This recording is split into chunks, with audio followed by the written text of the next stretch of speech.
So namaste, we're back and we're on to another section of this. This will be part 3, and it will be more on grace. People have asked about grace. What is grace and how does grace work? And I've spoken endlessly about grace, but I guess we're going to speak again on grace, popular subject. And grace means that it's something that comes not by your doership. Doership does not earn grace.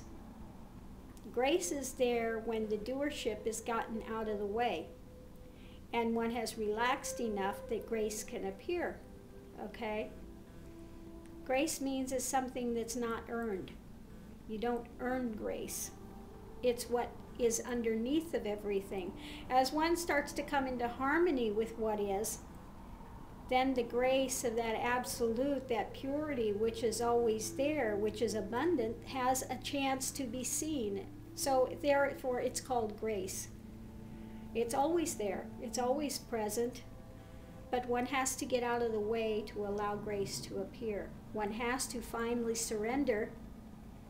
I can't do it in my own hands and let grace appear. And wait. Go into that stillness. Go into that relaxation that allows grace to come to the forefront. This is why you're given the practices. The practices are there to help allow the mind to still, okay, and not get caught up in those things. And the more that mind becomes stilled, then the more grace has a chance to make its appearance.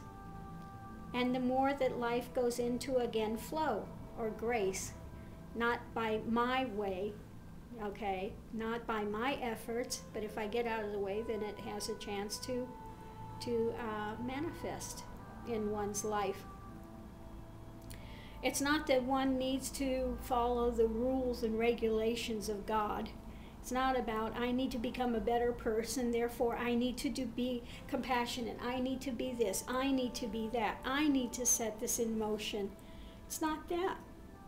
When one stops doing the negatives, then the positives are automatically in place. They arise. Okay? So that's grace. That's grace. Just finally be at an end of chasing all the negatives and substantiating them in your life. And then you'll find the positive has always been there underneath. Okay? Absolute, or that inner perfection, core of perfection, that absolute perfection of life, essence is there. So how can grace not appear when you take that ego-centered my way out of the picture? Okay? It's that ego-centered my way which doesn't allow the flow of grace or the flow of that God essence to come forward. Because you are saying, I'm taking the throne. Ego is taking the throne. Well, you have a right. You can take the throne if you want. But then you deal with the karma of your actions. Okay? Because then you're not in the flow of grace. You're in the flow of doership. My way. Okay? If the my way gets out of the way, then there can only be grace. Only the flow of life as it is will come to the forward, and you'll find miraculous things can take place then. Okay? Did you have something you'd like to say on that? Just, that grace is always present, and even if, when one isn't aware of it, it's there working. So the letting go, surrender allows for grace to work in a productive way, towards flow and harmony versus, the grace is there in karma to help someone to help you to wake up. That's why the consequences come, to just wake up. But yeah, if someone wants to resist that's true. That's all grace. That's all grace. People don't see it as grace. They think they're being punished. They're not being punished. It's the universe's way of trying to slap you upside the head and say, let's get a clue.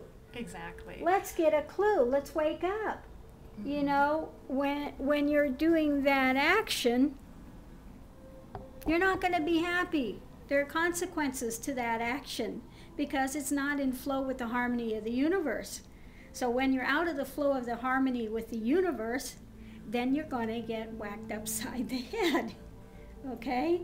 That's what karma is. It's not there to punish you. It's there to get you to wake up and say, well, obviously, this isn't working. What's wrong? What's wrong? It's because you're out of flow.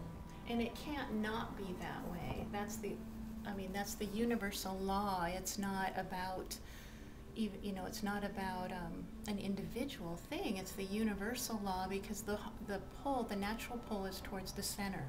And if one is pulling away from that center, then a resistant force comes in place that causes these consequences. And it just cannot not be that way, is the only way to say it. One knows that it has to be that way, because in realization, if everything falls away and there's only that, one recognizes exactly what that is, and immediately that consciousness is there. And that is absolute perfection. And that's the center of creation. When that absolute perfection is in the center of creation, of course, it's going to continue to hold that center in place, and that which is on the fringes has to be pulled towards that center. So it's always grace. It's always grace. The absolute is perfection. So how can these laws not be naturally in place? It's not that there's a persona of a God up there that's sitting there with a club ready to beat you. It's not that. It is just absolute perfection. And when that absolute perfection is the core of your being, how can you not get away from it?